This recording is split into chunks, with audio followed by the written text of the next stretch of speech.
The slap echoed across Dust Creek like a gunshot. Cole Mackenzie froze in his tracks. Through the dusty window of the general store, he watched a man strike a young Apache woman across the face. Her head jerked to the side. Blood appeared on her lip. But she did not cry. She did not cower. She simply lifted her chin and met that cruelty with a silence that carried more dignity than most men would ever earn in a lifetime. Cole had not cared about anything in 5 years.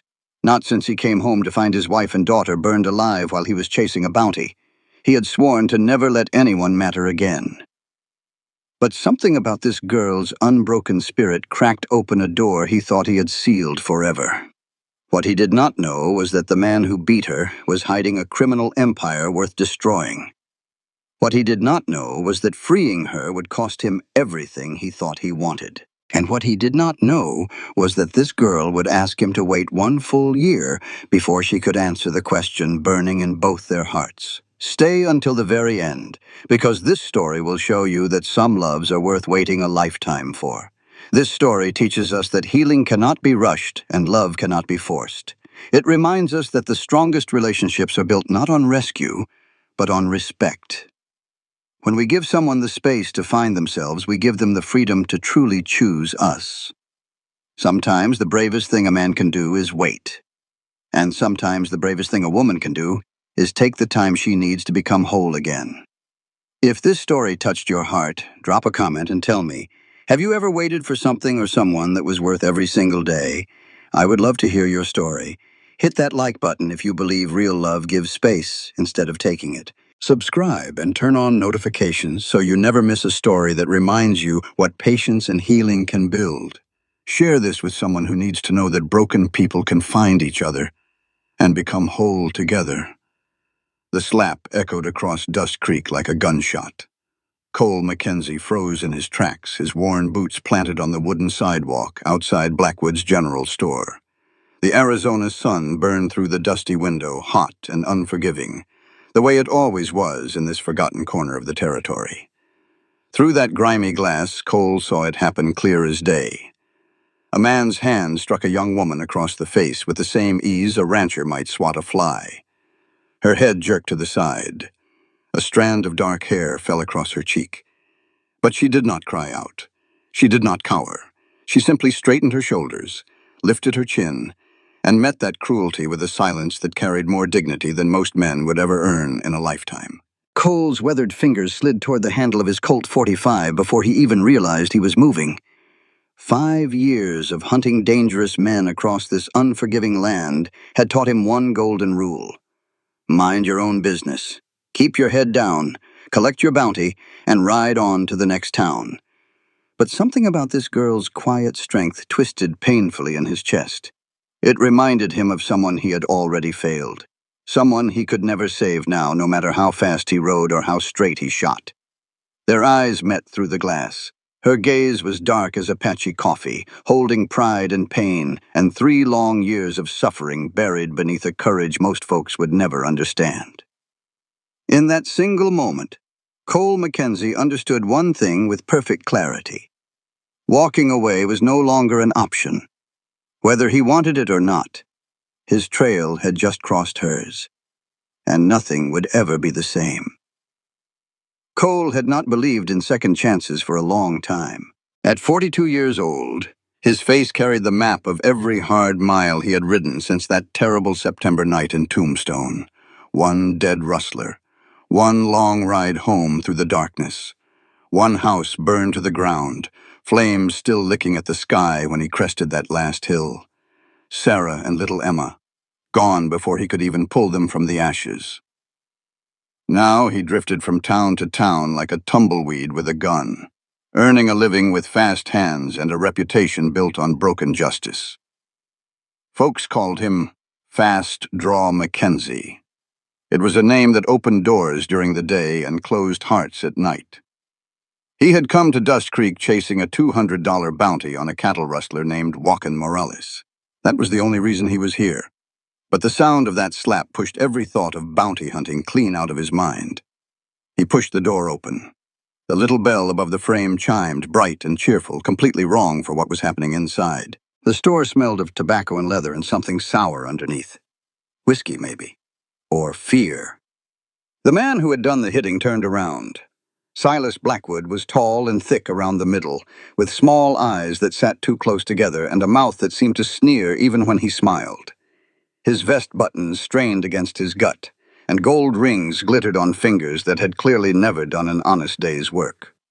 On the floor, a young woman crouched among the shards of a broken whiskey bottle. She moved the way someone moves when they have learned that even a small mistake can cost them blood. Careful, quiet, invisible. At 19 years old, she carried her Apache heritage with quiet honor. Her skin was sun-kissed bronze, her hair black as a raven's wing. 3 years under Silas Blackwood's roof had carved tired shadows beneath her eyes. Her lip was bleeding. Her hands trembled as she picked up the glass. But her spirit did not tremble. Not one bit. "Clumsy half-breed," Blackwood growled, standing over her like a storm cloud. "That bottle cost me $2. $2 you will pay off at 50 cents a week." The girl did not answer. She simply reached for another piece of broken glass. The turquoise necklace at her throat caught the sunlight streaming through the window. Cole noticed the way she touched it briefly, like it was the only precious thing she had left in this world. "Problem here, mister?" Cole asked. His voice came out calm and flat, the way it always did when he was about 2 seconds away from doing something violent. Blackwood's sneer froze halfway across his face when he saw the man filling the doorway. Cole stood tall and lean, with gray eyes that had seen too much, and a stillness about him that only came from years of staring down death. "Just teaching my worker some manners," Blackwood said. "Nothing that concerns you, stranger." Cole's eyes moved to the girl. She was staring back at him now, her face bruised but her gaze unbroken. He saw something flickering beneath the pain. Courage. Defiance. An ember waiting for wind. He tipped his hat slightly. "Ma'am?" She blinked, surprised that anyone would show her such courtesy. Cole turned and walked out without another word. But as he stepped back into the sunlight, he made himself a silent promise. He did not know her name. He did not know her story. But he was going to find out. And whatever was happening in that store, it was not going to happen for much longer. That evening, Cole sat in a corner booth at the Dusty Rose Saloon, nursing a whiskey that tasted like regret. The whole town seemed to know what Blackwood did to that girl. Folks whispered about it over their drinks. They shook their heads and clicked their tongues, but nobody did a damn thing. Sheriff Dawkins was in Blackwood's pocket, bought and paid for with money that probably came from somewhere dirty. The town council was too afraid to cross a man with deep pockets and deeper connections. Everyone had a reason to look the other way. It was Martha Williams who finally approached him. She was a widow who ran the boarding house across the street, with silver hair pinned up neat and eyes that had seen plenty of trouble in her 60-some years. She eased into the chair across from him with a soft sigh. "You are thinking about that girl," she said. It was not a question. "I know that look. My husband used to wear it right before he did something brave enough to get himself killed." Cole's jaw tightened. Seems like someone should do something. Martha's eyes softened with something that looked a lot like shame. "Silas Blackwood owns half this town. The sheriff, the bank, anyone with a spine too soft to stand up straight. He has been running things his way for near on a decade." "Why has no one helped her?" Cole asked. Martha was quiet for a long moment. "Because she is Apache. Because she is poor. Because this town turns a blind eye when the person suffering does not look like them." She shook her head slowly. "But she is a good girl. Ka, her name is, Ka Whispering Wind. Her mama passed 3 years back, left her with debts to Blackwood. He has been working her like a mule ever since, claiming she owes him more every month." Cole stared into his whiskey. The amber liquid caught the lamplight, golden and warm. Nothing like the cold feeling settling in his gut. "What kind of debts?" "The made-up kind," Martha said bitterly. "The kind that never gets smaller no matter how hard you work. That girl has paid off 10 times what her mama owed, but Blackwood keeps adding charges. Room and board, Breakages, interest. It is slavery dressed up in legal papers, and everyone in this town pretends they do not see it. Cole finished his drink in one long swallow. The burn felt good going down. It reminded him he was still alive, still capable of feeling something. "She ever try to run?" he asked. "Once." Martha's voice dropped low. He caught her before she made it 2 miles. What he did to her after that, well, let us just say she has not tried again. Cole set his glass down carefully. Something cold and sharp was building behind his gray eyes. Something that had been sleeping for 5 years, ever since he knelt in the ashes of his burned home and made a promise to never care about anything again. Turned out some promises were meant to be broken. "That girl," he said slowly. "She got anyone looking out for her?"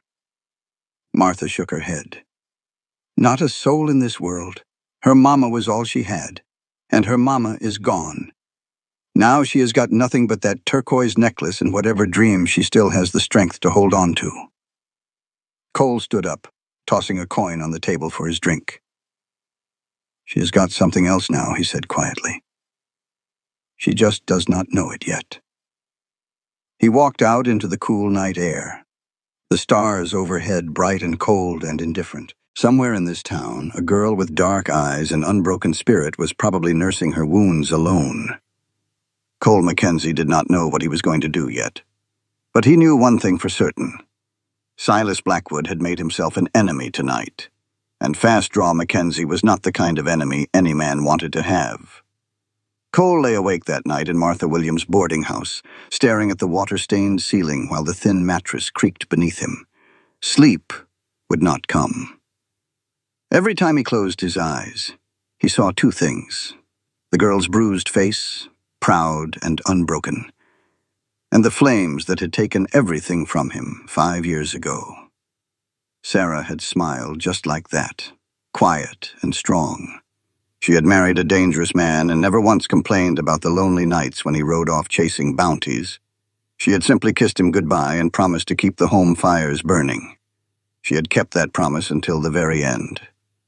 Little Emma had been 4 years old. 4 years old with her mama's brown eyes and her daddy's stubborn chin. She used to run to greet him whenever he came home, her little arms stretched wide, shouting, "Daddy, Daddy, Daddy," until he scooped her up and spun her around. He had not heard that voice in 5 years. He would never hear it again. Cole sat up in the darkness, running a hand over his face. This was foolishness. Getting involved with that girl's problems would not bring Sarah back. It would not bring Emma back. It would not undo the guilt that had been eating him alive since that terrible night. But when he closed his eyes, he saw whispering wind picking up broken glass with bleeding hands.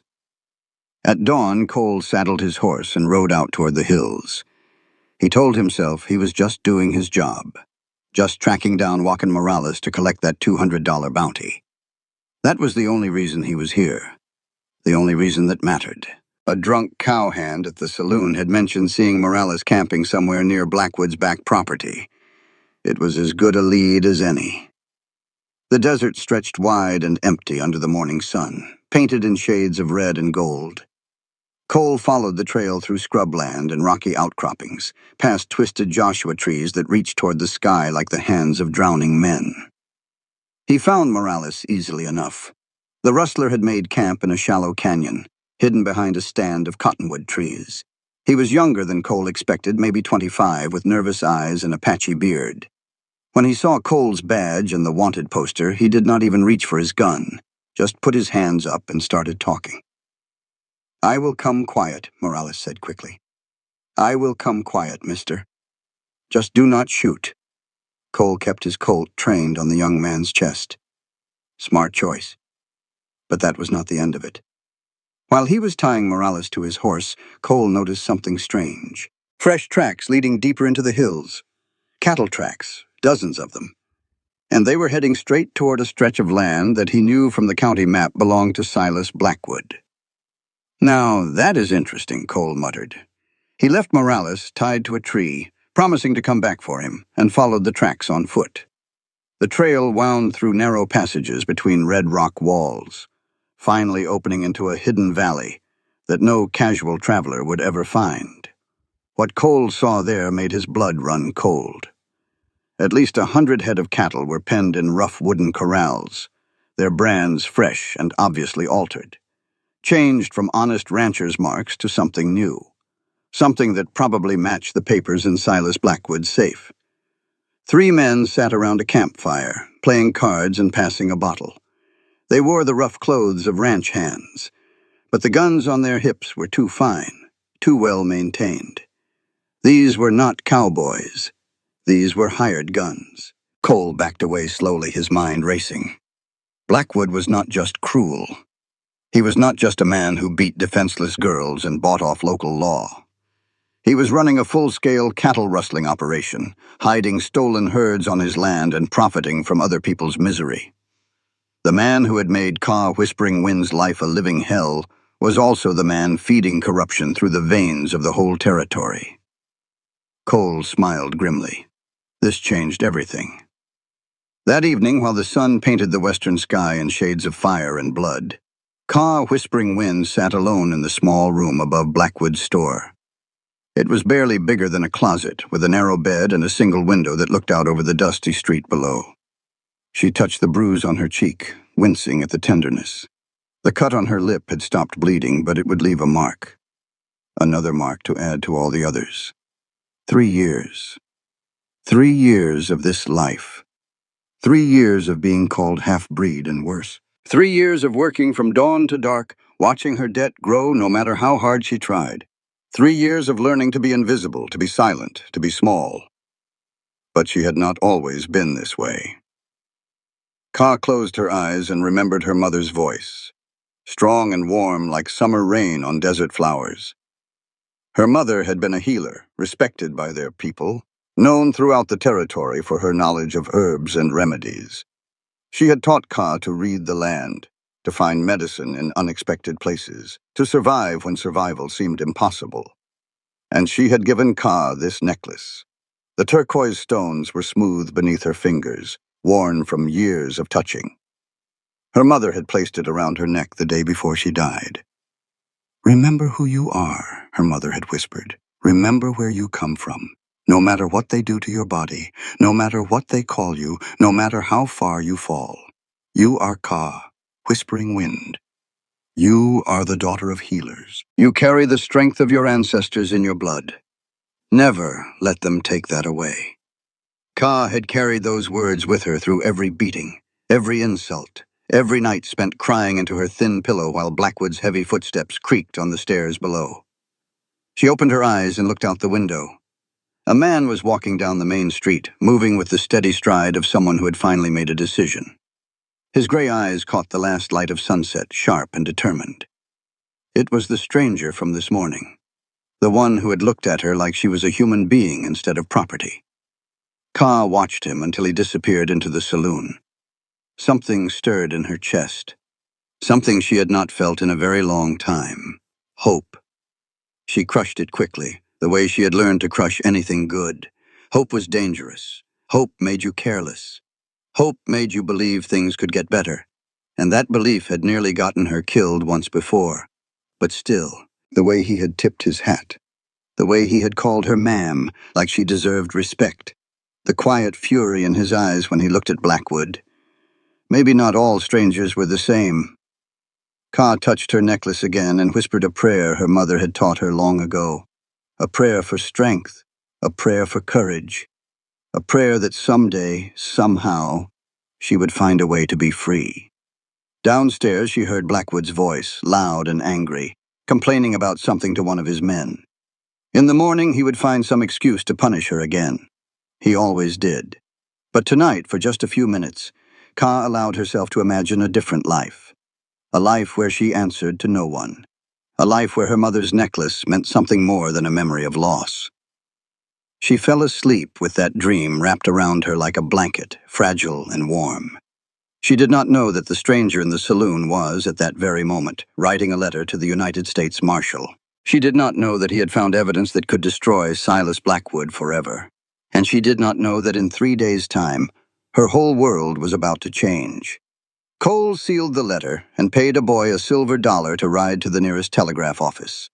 The message would reach the marshal's office in Phoenix by tomorrow afternoon. Then he sat back and started to plan. He knew he was playing a dangerous game. Blackwood had money, power, and men with guns. Cole had a reputation and a fast draw.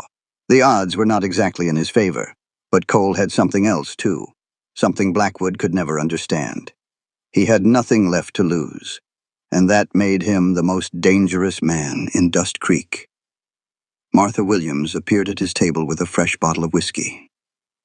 "On the house," she said quietly. "Whatever you are planning, I hope it works." Cole poured himself a drink. "It will work," he said, "or it will not. Either way, that girl is walking out of here free." Martha studied him for a long moment. "You remind me of my husband," she finally said. "He died trying to do the right thing, too." Cole raised his glass. "Then he died well." Martha shook her head sadly and walked away.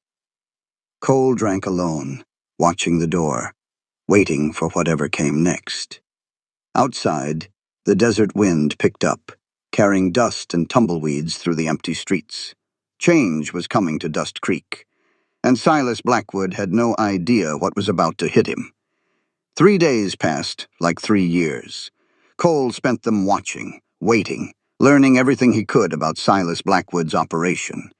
He followed the supply wagons that came and went from Blackwood's property. He counted the hired guns. He mapped the back roads and escape routes. He talked to anyone who would talk, buying drinks for cowboys and shop clerks until he knew Blackwood's schedule better than the man knew it himself. And every day he found some excuse to walk past the general store, just to catch a glimpse of her. Ka was always there, sweeping the porch or stacking boxes or doing whatever menial task Blackwood had assigned her. She worked with her head down, her movements quick and efficient, like someone who had learned that being noticed only brought pain. But once, on the second day, their eyes met through the window. She did not smile. She did not wave. She simply held his gaze for 3 long seconds, and in those seconds, Cole saw everything. The fear she could not hide, the hope she was afraid to feel, the question burning behind her dark eyes. "Are you really going to help me?" Cole tipped his hat, just like before. Her lips twitched, almost a smile. Then Blackwood's voice barked something from inside, and she looked away, and the moment was gone. But it was enough. It was enough to tell Cole that his plan was worth the risk, that this girl was worth fighting for, even if he did not fully understand why. On the morning of the 3rd day, Cole retrieved Joaquin Morales from where he had left him tied in the canyon. The rustler had spent 3 days without food or water, and he was more than ready to cooperate. "I will tell you everything," Morales croaked. "Just give me some water, please." Cole handed him a canteen. "Start talking." The story that poured out confirmed everything Cole had suspected and more. Blackwood had been running stolen cattle through his property for almost 5 years. He had connections to rustling gangs across 3 territories. He paid off sheriffs and judges and anyone else who got in his way. And when payoffs did not work, well, people had a way of disappearing in the desert. The last man who tried to expose him ended up at the bottom of an abandoned mine shaft, Morales said, his voice shaking. "I saw them do it. That is why I ran. I knew too much, and Blackwood knew I knew." Cole listened to all of it. Then he tied Morales back on the horse and rode into town. High noon burned bright over Dust Creek when Cole Mackenzie stepped into Blackwood's general store for the 2nd time. But this time he did not come as a customer. He came with purpose. He came with a rustler tied over his horse outside, visible to anyone who cared to look. And he came ready to finish something that had been building from the moment he saw Ka, Whispering Wind, take a beating she did not deserve. The store was crowded today. Half a dozen customers milled between the shelves, picking through supplies and pretending not to notice the tension in the air. Ka stood behind the counter, her face carefully blank, her hands busy sorting penny candy into glass jars. When she saw Cole, her hands stopped moving. Blackwood emerged from the back room, his face already twisted into a scowl. "You again," he spat. "I thought I told you to mind your own business." Cole walked to the counter with slow, deliberate steps. His spurs jingled softly against the wooden floor. Every eye in the store followed him. "I hear you have got a worker who owes you a debt," Cole said. His voice carried through the room, calm and clear as mountain water. "I am here to settle it." Blackwood's eyes narrowed. "She ain't for sale, stranger." Cole smiled. It was not a friendly smile. "Everything is for sale, Mr. Blackwood. The question is whether you want cash or lead." The room went very quiet. Someone near the door slipped outside, probably running to fetch the sheriff. Cole did not care. He wanted witnesses for what came next. Blackwood puffed out his chest, trying to look bigger than he felt. $300, he said loudly, "and damages for disrupting my business." Cole reached into his vest and pulled out a folded paper. He held it up so everyone could see the official seal at the bottom. "I took a ride up to the county seat yesterday," he said conversationally. "Had a nice chat with the territorial judge. Turns out debt bondage was outlawed in this territory near on 10 years ago." He tossed the paper onto the counter. "Which means your contract is not worth the paper it is written on. That girl does not owe you a single cent." Blackwood's face went from red to purple. His hand started moving toward the pistol at his hip. Cole's Colt .45 cleared leather faster than a rattlesnake strike. The barrel pressed against Blackwood's forehead before the store owner's fingers even touched his weapon. The room erupted in gasps and murmurs. "I would not," Cole said softly. "See, I found your little operation up in the hills, the stolen cattle, the altered brands, the hired guns. I have already sent word to the United States Marshal in Phoenix. They should be here by sundown tomorrow with a warrant for your arrest." Blackwood's face went white. His mouth opened and closed like a landed fish. "You have got no proof," he finally stammered. Cole jerked his head toward the door. "The man tied to my horse out there has plenty. Sang like a canary once I explained his options." For a long moment, nobody moved. The customers stood frozen, afraid to breathe. Ka gripped the edge of the counter, her knuckles pale. Then she stepped forward. She moved with the smooth grace of wind over stone, flowing around the counter to stand beside Cole. In her hand she held a thin-bladed Apache knife, the kind a woman kept hidden until she had no choice left. "I do not need anyone to buy my freedom," she said. Her voice was steady and strong, nothing like the quiet whisper Cole had expected. "I was never his property." Blackwood took a step backward, fear flickering in his small eyes. "Now hold on. Just hold on a minute. We can work this out." "This ends now," Cole said. "The girl walks free. She gets her wages for the last 3 years, every cent you should have paid her. And you pray the marshal is feeling merciful when he shows up, because I surely am not." The door burst open. Sheriff Dawkins came rushing in, his hand on his gun, his face red from running. "What in blazes is going on here?" the sheriff demanded. Cole kept his eyes on Blackwood. "Just settling a business dispute, Sheriff. Unless you want to explain to the U.S. Marshal why you have been looking the other way while your biggest taxpayer runs a cattle-rustling operation." Dawkins froze. His eyes darted to Blackwood, then to Cole, then to the crowd of witnesses watching everything. Cole smiled coldly. "I have got names, Sheriff. Dates, amounts. Everything a federal prosecutor would need to put you away for 20 years. So here is what is going to happen. You are going to stand there like a good little lawman.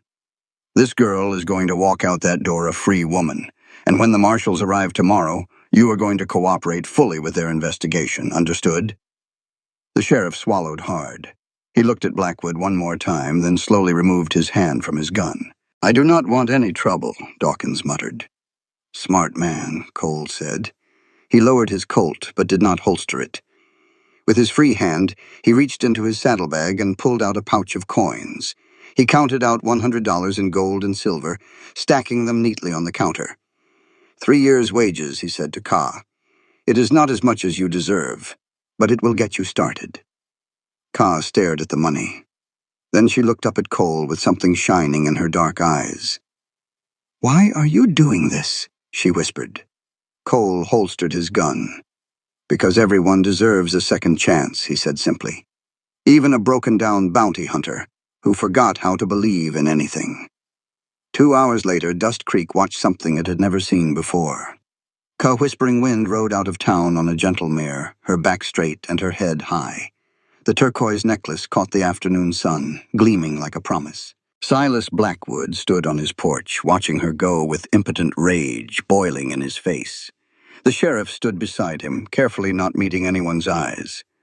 And Cole Mackenzie rode at Ka's side, his gray gaze fixed on the horizon ahead.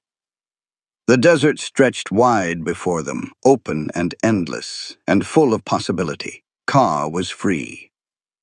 For the first time in 3 years, she was truly free. They rode in silence for hours. The town of Dust Creek disappeared behind them, swallowed by the vastness of the Arizona desert. Ka kept her guard up, riding with her spine straight and her eyes constantly scanning the terrain. 3 years under Blackwood's roof had taught her to never let her defenses down. Too many men offered help with one hand and took something with the other. Cole sensed her wariness. He kept his distance, letting her set the pace, giving her space to breathe air that did not taste like fear. As the sun began to sink toward the western hills, painting the sky in shades of orange and pink, Ka finally spoke. "Where are we going?" Cole nodded toward the distant mountains. "San Carlos. Martha told me that is where your mother's people are. I figure you might want to go home." Ka's hands tightened on the reins. Home. She had not thought of that place as home in a very long time. Her mother had left the reservation before Ka was born, seeking a different life, a life that had eventually led her to a small cabin on the outskirts of Dust Creek, and a debt to a cruel man. "You did not have to do any of this," Ka said quietly. "Yes, I did," Cole answered. She studied his profile in the fading light, the hard lines of his face, the gray at his temples, the weight he carried in his shoulders, invisible but undeniable. "Why?" she asked. Cole was quiet for a long moment. The horse's hooves made soft sounds against the packed earth. A hawk circled overhead, riding the thermal currents with effortless grace. "5 years ago," he finally said, "I had a wife and daughter, Sarah and Emma." He paused, and Ka saw something flicker across his face. Pain, old and deep.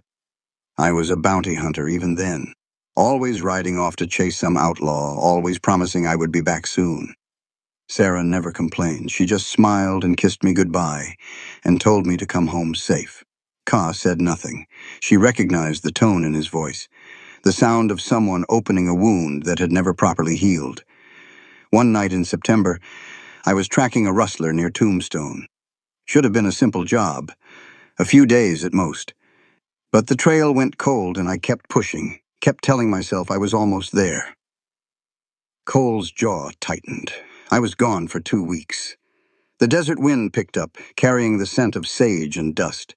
When I finally got back, the house was burned to the ground." Cole's voice went flat, emotionless, like he was reading from a report.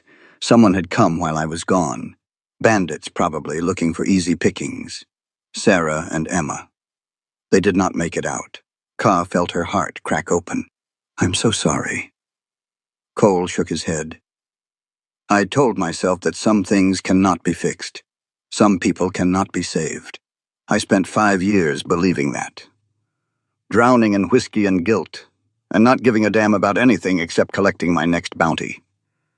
He looked at her then, really looked at her, and Ka saw the ghost of the man he used to be hiding behind those gray eyes. "Today, I decided to stop believing that." They made camp that evening under a stand of cottonwood trees, beside a stream that came down cold and clear from the mountains. Ka washed away the last dust of Blackwood's store from her skin, while Cole built a fire and pretended not to watch. He failed at the pretending part. Every time she turned her head, she caught his eye. But there was nothing predatory in his gaze. Just something soft and wondering, like a man seeing a sunrise for the first time in years. She was beautiful, not in the delicate, fragile way that frontier men seem to prize. Beautiful in a way that spoke of strength and survival. Beautiful in the way of desert flowers that bloomed despite impossible conditions. The fire crackled between them as they ate a simple meal of jerked beef and hardtack. The stars emerged one by one, scattered across the sky like diamonds on black velvet. "What happens when we reach San Carlos?" Ka asked. "That is up to you," Cole said. "I will see you home if that is where you want to be. If not, the territory is big enough for anyone willing to start over." "And you? What will you do?" Cole stared into the flames. "Maybe I will start over too. Depends on whether I find a reason." The fire popped and sent sparks swirling up into the darkness. Ka pulled her blanket tighter around her shoulders, suddenly aware of how close they were sitting. Close enough to touch, if either of them had the courage. "I used to dream about being held," she said quietly, "by someone who did not see me as a burden. Someone who looked at me and saw a person, not a half-breed or a servant or a debt to be collected." Cole turned to face her. The firelight danced across his weathered features, softening them somehow. "You are not a burden," he said. "You are the first right thing I have found in 5 years." Something passed between them in that moment. Not love, not yet, but the possibility of love. The first fragile seedling of something that might, with time and care, grow into something real. Ka moved closer, drawn by a force she did not fully understand. Cole held very still, barely breathing, like a man afraid of scaring off a wild bird. She rested her head against his shoulder. He put his arm around her carefully, like she was made of glass. They stayed like that until the fire burned down to embers. "Tell me about them," Ka whispered. "Sarah and Emma." Cole's chest rose and fell beneath her cheek. She was afraid he would refuse, that the wound was still too raw, that he would pull away and retreat behind his walls. But instead, he began to speak. "Sarah had a laugh that could light up a room," he said. "And Emma, she used to collect feathers. Said she was going to make wings and fly to the moon." Ka listened as the stars wheeled overhead. She listened as Cole Mackenzie let himself remember the people he had lost. She listened, and she did not judge. And somewhere in the telling, something loosened in Cole's chest. A knot he had been carrying for 5 years. When he finally fell silent, Ka lifted her head and looked at him. "Thank you," she said, "for telling me, for trusting me." Cole brushed a strand of hair from her face. It was the first time he had touched her on purpose. "Thank you for listening," he said. They slept that night on opposite sides of the dying fire, wrapped in their separate blankets. But something had changed. Something had begun. And neither of them was quite as alone as they had been when the sun went down. They reached the border of the San Carlos reservation 2 days later. The land changed as they traveled, shifting from the stark emptiness of the desert to rolling hills dotted with juniper and pinyon pine.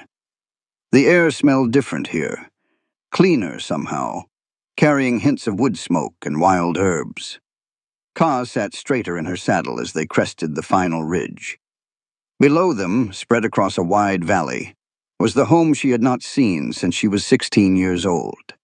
Adobe houses clustered along a winding stream. Smoke rose from cooking fires.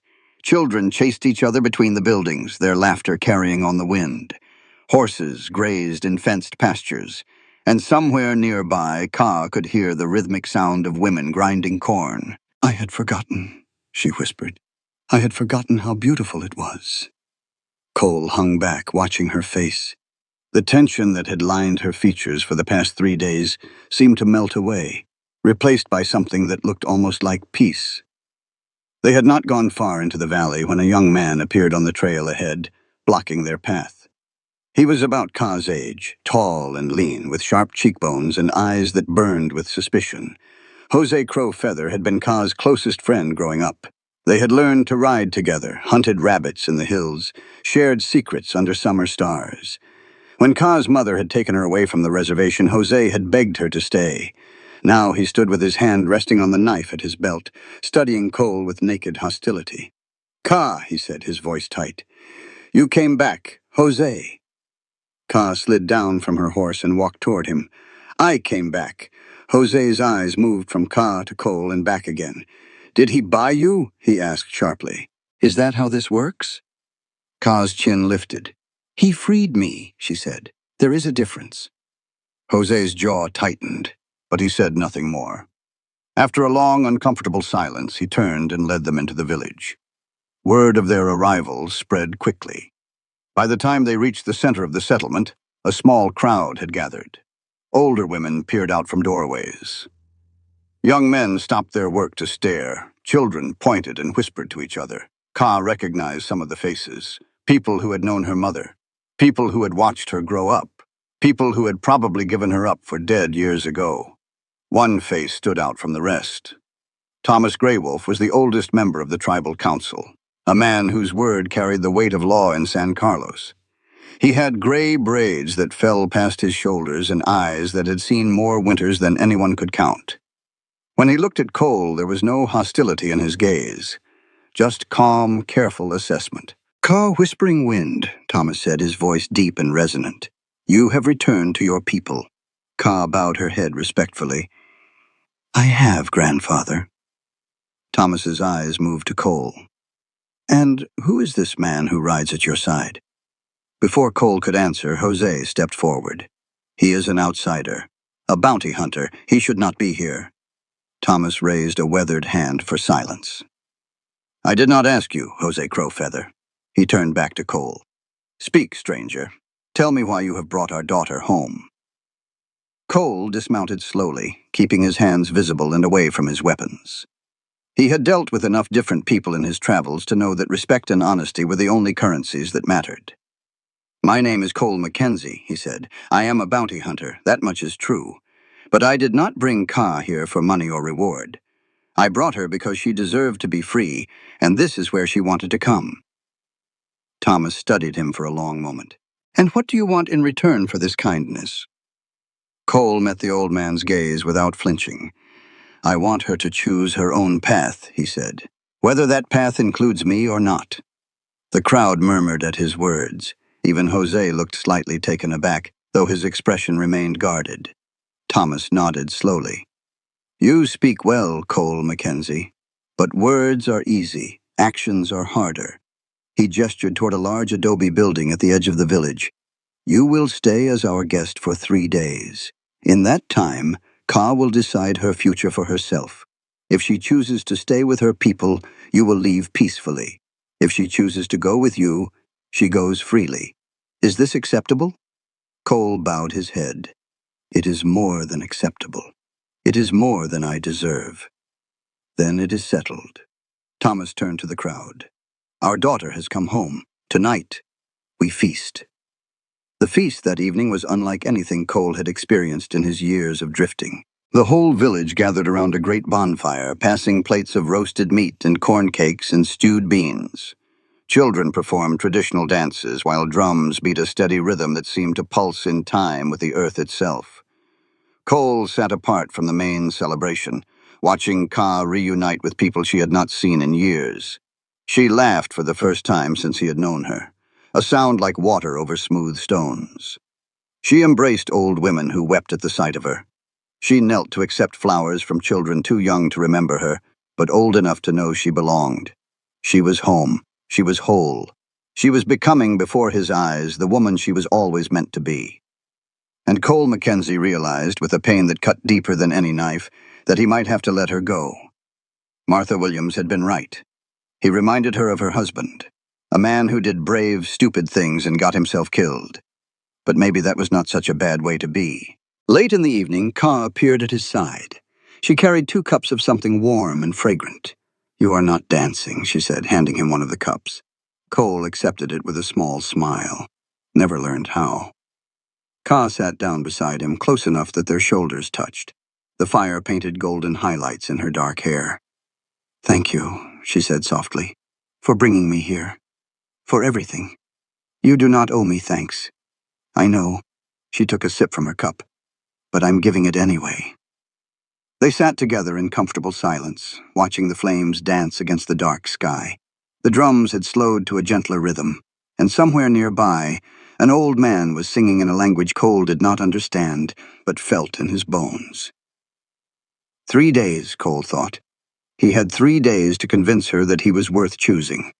Or 3 days to accept that she deserved better than a broken-down bounty hunter with blood on his hands and ghosts in his heart. Either way, he was grateful for the chance. The 3 days passed faster than Cole wanted them to. He spent them learning the rhythms of reservation life, the way the community moved together like a single living thing, learning the names and faces of Ka's people, the stories they told, the traditions they kept alive against all odds. He helped where he could, chopped firewood for elderly widows, repaired a broken corral fence, taught a group of curious boys how to track deer in the hills. He worked hard and spoke little, letting his actions speak louder than any words could. The council elders watched him with careful eyes. Jose Crow Feather watched him with barely concealed resentment. But Ka watched him with something else entirely. On the second day, Cole found her sitting by the stream, her feet dangling in the cool water. She had woven turquoise beads into her hair, a traditional style that made her look like she had never left this place. "It suits you," Cole said, settling onto the bank beside her. "The beads."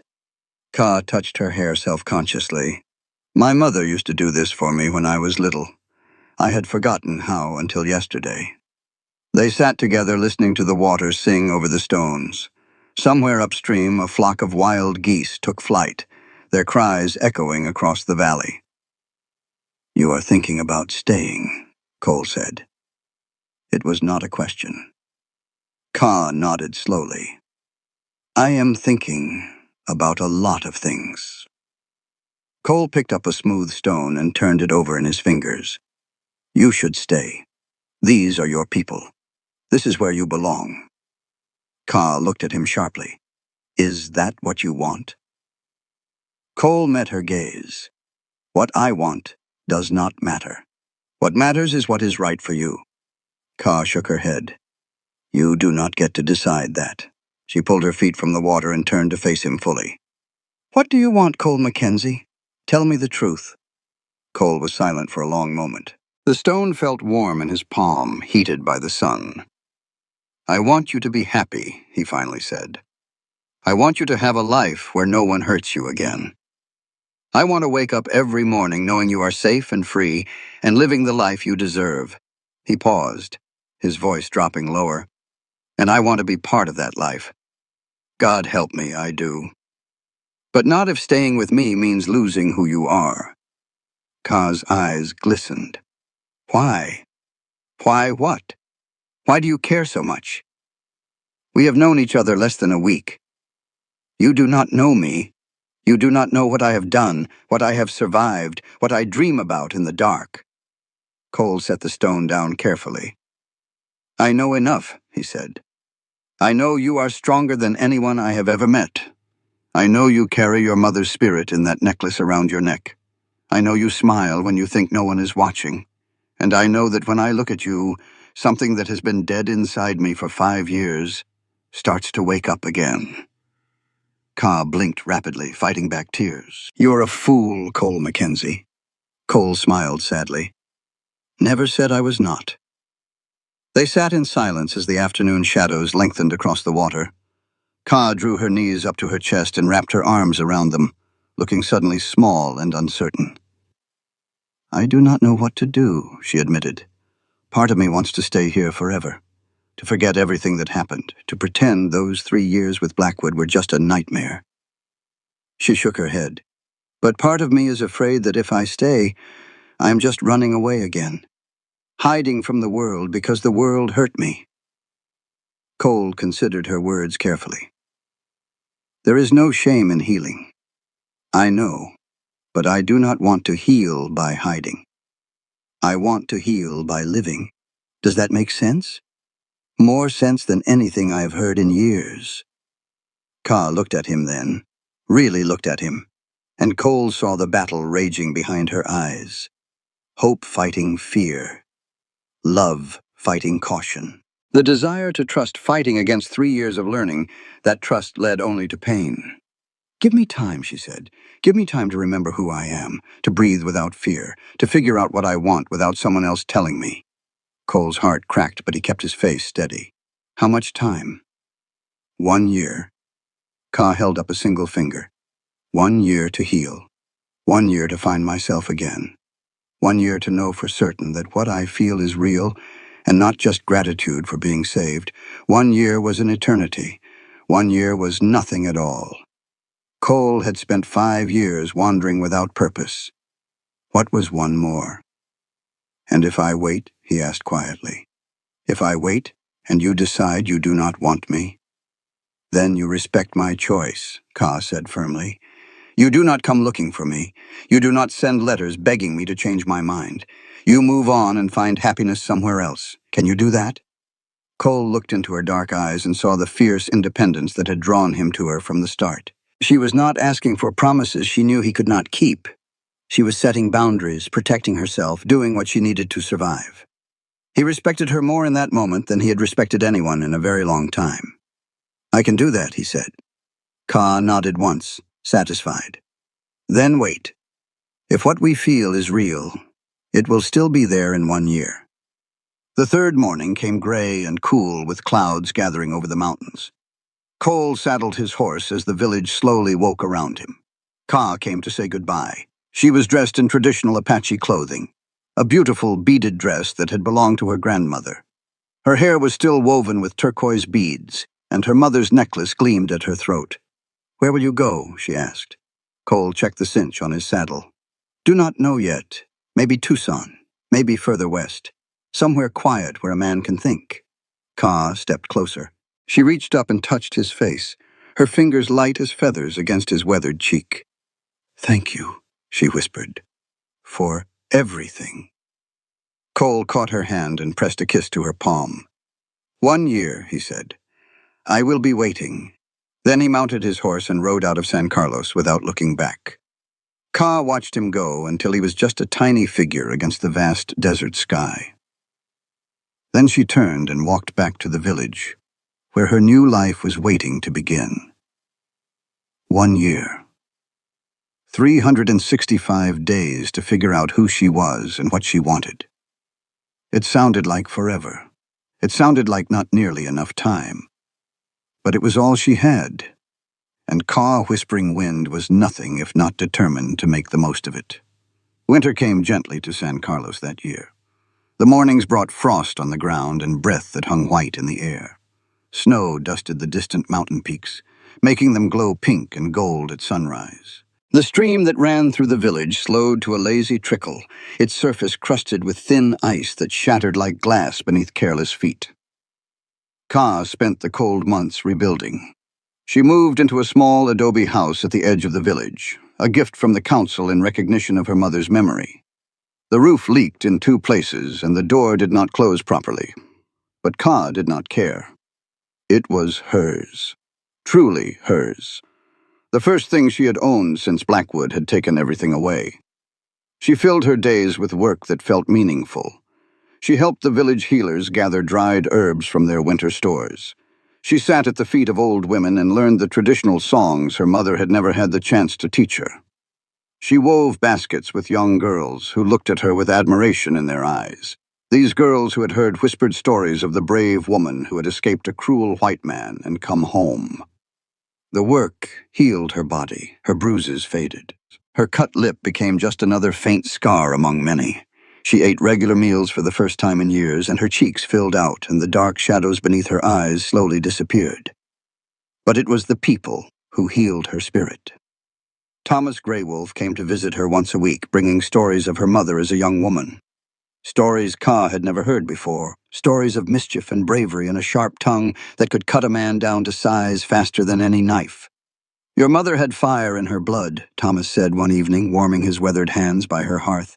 She left us because she burned too bright for this small place, but she never stopped being one of us, and neither did you. The village women welcomed her into their circles without question or judgment. They did not ask about the years she had lost. They did not pry into the darkness she had survived. They simply made space for her at their fires, handed her tools and ingredients, taught her skills she should have learned a decade ago. Even Jose Crow Feather slowly warmed to her again. He was still protective, still wary, still quick to position himself between Ka and any man who showed too much interest. But beneath the hard exterior, Ka recognized the boy she had grown up with. The boy who had cried when she left. The boy who had never quite gotten over losing his best friend. "You should not have gone with that bounty hunter," Jose said one afternoon. They were walking in the hills above the village, checking traps for winter rabbits. "He was a stranger, a dangerous man. He could have hurt you." Ka shook her head. "He saved my life, Jose." Jose scowled. He wanted something. Men like that always want something. Maybe. Ka stopped and looked out over the valley below. The village looked like a collection of children's toys from this height, small and peaceful and impossibly precious. But if he did, he never asked for it. He just let me go. Jose was quiet for a long moment. "And when the year is up, what will you do?" Ka did not answer. She did not have an answer yet. 6 months after Cole rode away, a letter arrived. A traveling peddler brought it, a weathered envelope with Ka's name written in careful, deliberate handwriting. She took it to her little house and sat by the fire, holding it unopened for nearly an hour. When she finally read it, she found no promises, no pressure, no declarations of undying love, just simple words from a simple man. "Dear Ka, I bought a small ranch outside Tucson. Nothing fancy. Just some good land and a house that needs work. I thought you might want to know where to find me. If you ever want to see it, you would be welcome. Cole." That was all. Ka read the letter 3 times. Then she folded it carefully and placed it in the leather pouch with her most treasured belongings, right next to her mother's necklace. She did not write back. She was not ready yet. But she thought about him, more often than she wanted to admit. She thought about the way he had looked at her that first day in Blackwood's store, like she was a person worth seeing. She thought about his voice around the campfire, rough with grief as he told her about Sarah and Emma. She thought about his gray eyes, always watching, always protective, always just a little bit sad. She thought about what it might be like to see him again. Spring came early to the reservation, bringing with it warm winds and wildflowers that carpeted the hills in purple and gold. Ka stood on the ridge above the village, watching the sun rise over the desert, feeling the first touch of warm air against her skin. 1 year. She had asked for 1 year, and she had used it well. She had healed. She had found herself. She had remembered who she was and where she came from. Now it was time to figure out where she was going. She loved her people. She loved this land. She loved the peace and the community and the sense of belonging she had found here. But she loved something else, too. Someone else. And Ka Whispering Wind had learned in her 20 years of life that love was too rare and precious to let slip away. She went to Thomas Greywolf that evening. "I need to tell you something," she said. The old man smiled knowingly. "You are leaving." Ka blinked. "How did you know?" "Because I have been watching you, child." Thomas's eyes crinkled with gentle amusement. "I have seen the way you look toward the west when you think no one is watching. I have seen you take out that letter and read it by firelight." He reached out and patted her hand. "Your mother left too. It is in your blood." Ka felt tears prick her eyes. "Will you be angry?" "I will be proud," Thomas said. "You came home a broken thing, and you healed yourself whole again. Now you are ready to fly." He squeezed her hand. "Go find your happiness, little bird. But remember, San Carlos will always be here if you need it." Ka threw her arms around the old man and hugged him tight. "Thank you," she whispered. "Thank you for everything." Thomas hugged her back. "Go," he said, "before I start crying like a foolish old man." Ka left San Carlos on a warm spring morning, exactly 1 year to the day after Cole Mackenzie had ridden away. She carried her mother's necklace around her throat and Cole's letter in her pouch, and hope burning bright in her heart. The road to Tucson stretched long before her. She could not wait to see where it led. The journey took 6 days. 6 days of riding through desert and scrubland, following trails that wound between towering saguaro cacti and through canyons painted in shades of red and gold. Ka traveled light, carrying only what she needed: dried food, a water skin, the knife her mother had given her years ago, and the small leather pouch that held her most precious possessions. She felt different this time. The last time she had made this journey, she had been a frightened girl riding beside a stranger, unsure whether she was being rescued or walking into another trap. Now she was a woman, sure of herself and her choices, riding toward a future she had chosen for herself. The desert did not scare her anymore. The vast emptiness that had once felt oppressive now felt like freedom. Every mile she put behind her was a mile further from the person she used to be. On the third day, she passed through a small town called Willow Springs. The folks there stared at her openly, a young Apache woman traveling alone, but Ka paid them no mind. She watered her horse, bought fresh supplies, and kept moving. On the fifth night, she made camp in a shallow valley surrounded by mesquite trees. The stars overhead were brilliant, scattered across the black velvet sky like diamonds thrown by a careless hand. She built a small fire and ate her simple supper, and thought about the man waiting at the end of her journey. A year was a long time. People changed in a year. What if he had given up waiting? What if he had found someone else? What if he looked at her and felt nothing? Ka pushed the doubts away. She had spent 3 years learning to fear. She was done with fear. Whatever happened when she reached Tucson, she would face it with her head held high and her spirit unbroken. She fell asleep with her mother's necklace pressed against her heart. The 6th day dawned clear and warm, with just enough breeze to make the ride pleasant. Ka set out before the sun had fully risen, something urgent pulling her forward now that she was so close. She knew she was getting near when she spotted the first ranch houses in the distance, modest adobe structures surrounded by corrals and vegetable gardens, the steady work of people building lives from nothing. This was the outskirts of Tucson territory where folks came to start fresh. Cole's letter had included directions: north from town, past the old mission, up the valley where the cottonwood trees grew thick along the creek. Look for the house with the green door. Ka followed the instructions carefully, her heart beating faster with every mile. The land grew prettier as she climbed higher, rolling hills covered in tall grass that rippled like water in the breeze. She heard the creek before she saw it, a cheerful babbling sound that made her think of the stream back in San Carlos. Then she crested the final ridge, and there it was. The ranch sat in a small valley, nestled against the foothills like it had always belonged there. A modest wooden house with a green door, just like he had said. A barn and a corral where half a dozen horses grazed lazily in the afternoon sun. A vegetable garden, neatly tended, smoke curling from the chimney. It was simple. It was peaceful. It was exactly the kind of place a man might build when he finally stopped running from his ghosts. Ka sat on her horse for a long moment, just looking, just breathing, just letting herself believe that this was real. Then she nudged her mare forward and started down the hill. Cole Mackenzie was splitting firewood behind the house when he heard the sound of approaching hooves. He set down his axe and wiped the sweat from his brow, squinting against the afternoon sun. Visitors were rare out here. Mostly it was just the occasional peddler or rancher looking to trade. But the figure riding down the trail was not a peddler. She sat tall in the saddle, her dark hair gleaming in the sunlight, turquoise beads woven through the strands. She wore Apache traveling clothes, practical and beautiful, and around her neck hung a necklace that caught the light like captured sunshine. Cole forgot to breathe. He had dreamed of this moment, imagined it 1,000 different ways during the long, lonely nights of the past year.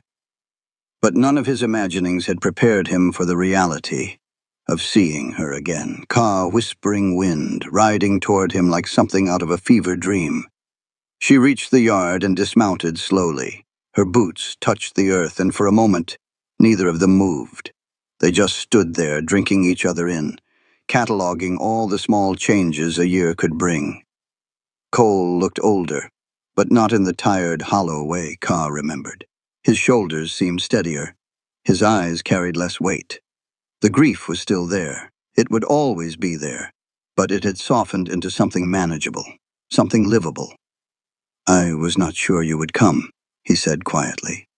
His voice was rough with emotion. Ka smiled. "I was not sure either.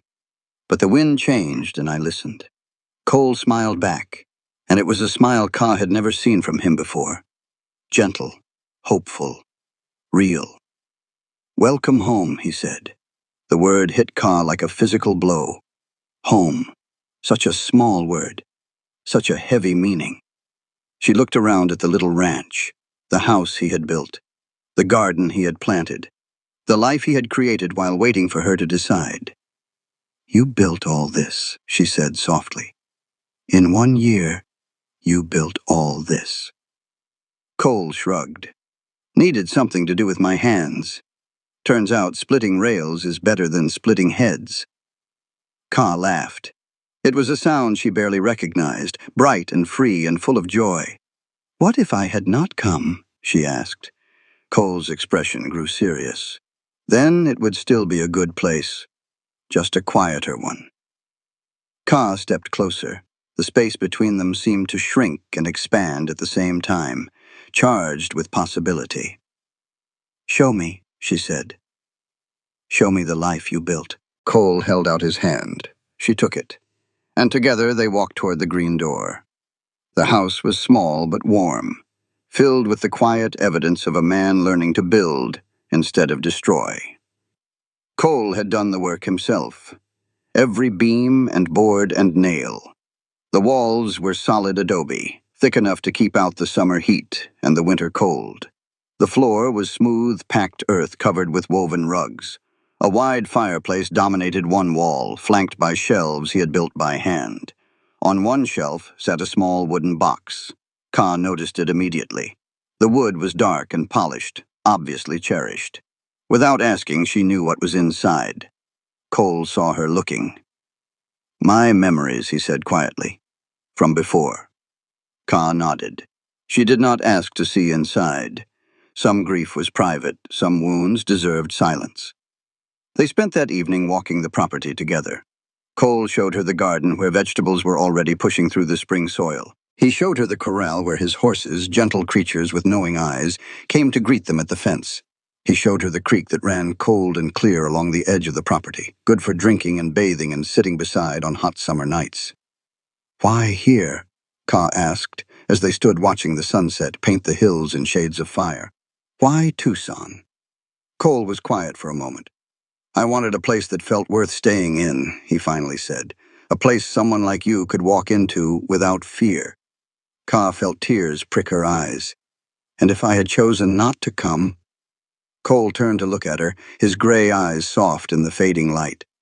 "Then I would have stayed anyway, made peace with it. But I would have missed you every single day." Ka reached out and took his hand. Their fingers intertwined naturally, like they had been doing it for years instead of minutes. "I did not come because I felt I owed you anything," she said. "I came because I finally knew what I wanted." "And what is that?" Cole asked. "A life that I choose." Ka squeezed his hand. "A life with someone who sees me as an equal. Someone who stands beside me, not in front of me or behind me." Cole's breath caught. "Ka, I need you to know something." She waited. "I am not a young man," he said. "I have done things I am not proud of. I carry ghosts that will never fully leave me." He looked down at their joined hands. "If you choose this, if you choose me, you are choosing someone who is still learning how to be whole again." Ka reached up and touched his face, her fingers light against his weathered cheek. "We are all learning," she said softly. "That is what it means to be alive." She rose on her toes and kissed him. It was a gentle kiss, tender and questioning. A first step across a bridge they had been building for a year without realizing it. When she pulled back, Cole's eyes were shining. "You know something?" he said, his voice rough. "What?" "I started hoping for this moment the day I heard you cry." Ka frowned slightly. "I did not cry that day, in Blackwood's store." "I never cried." Cole shook his head slowly. "No, but your heart did, and somehow, I heard it." Ka felt something break open inside her. All the walls she had built, all the defenses she had constructed over 3 years of survival, came tumbling down at once. She stepped into his arms and let him hold her. The night wrapped around them like a blessing. Stars emerged one by one overhead. The creek sang its endless song. Somewhere in the darkness a nightbird called to its mate. "Are you staying?" Cole whispered against her hair. Ka touched the turquoise necklace at her throat.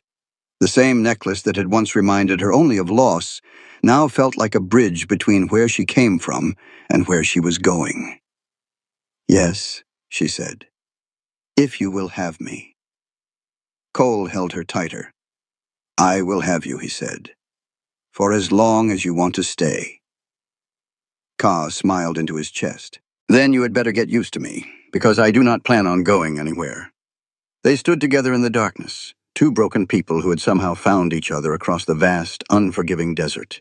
Two hearts that had learned to beat alone, finally learning to beat together. It was not perfect. Life never is. But it was theirs, and that was more than enough. Summer came to the little ranch like a blessing. The days grew long and golden, filled with work and laughter and the quiet satisfaction of building something together. Ka planted flowers beside the porch, bright splashes of color that reminded her of the wildflowers back in San Carlos. Cole finished the addition to the house he had been planning, a small room with a window facing east so they could watch the sunrise together.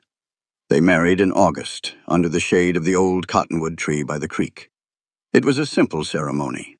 Martha Williams came all the way from Dust Creek, her eyes bright with happy tears. Thomas Graywolf made the journey from San Carlos, bringing a blessing from her people and a beautiful beaded blanket that had belonged to Ka's grandmother.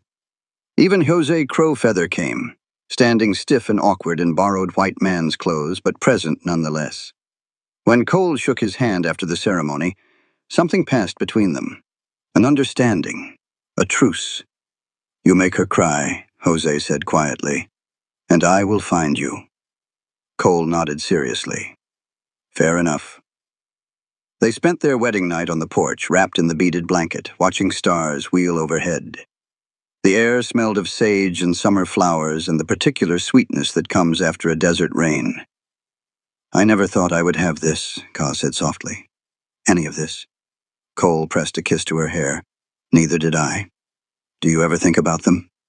She did not need to say who she meant. Sarah and Emma. Cole was quiet for a long moment. "Every day," he finally said. "I think about them every day." He paused. "But it does not hurt the same way anymore." Ka lifted her head to look at him. "What changed?" Cole's gray eyes met hers. "You showed me that loving again does not mean forgetting. It just means making room." He touched her face gently. "They would have liked you, I think. Sarah would have said you had good bones. And Emma would have followed you around like a little shadow."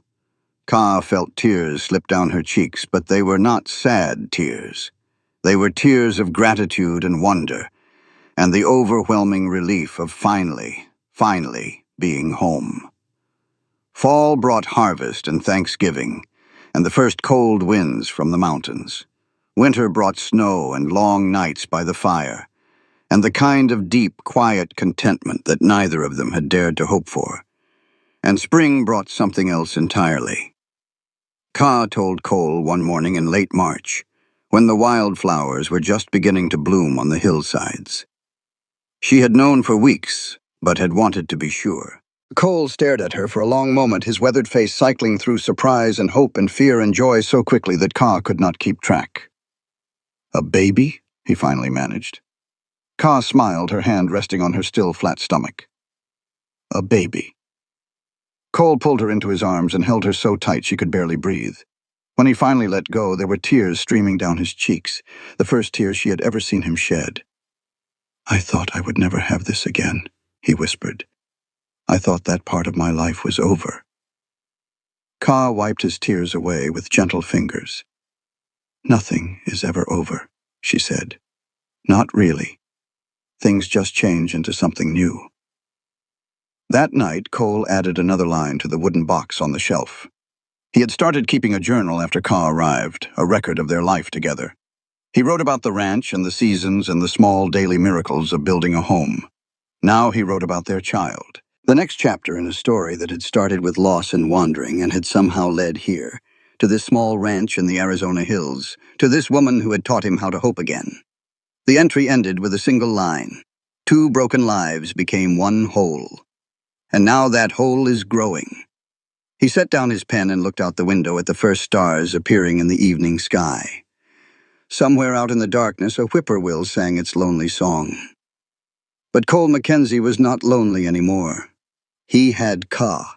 He had their coming child. He had a home and a future and the kind of peace he had stopped believing in years ago. He had everything. And it all started with a slap in a dusty store and a girl who refused to cry. This content was carefully researched, developed, and manually edited by our team to deliver meaningful stories with valuable life lessons. Every narrative is crafted to entertain, inspire, and empower our audience. We believe that great stories can change lives, and we are committed to bringing you content that matters. Thank you for being part of our community.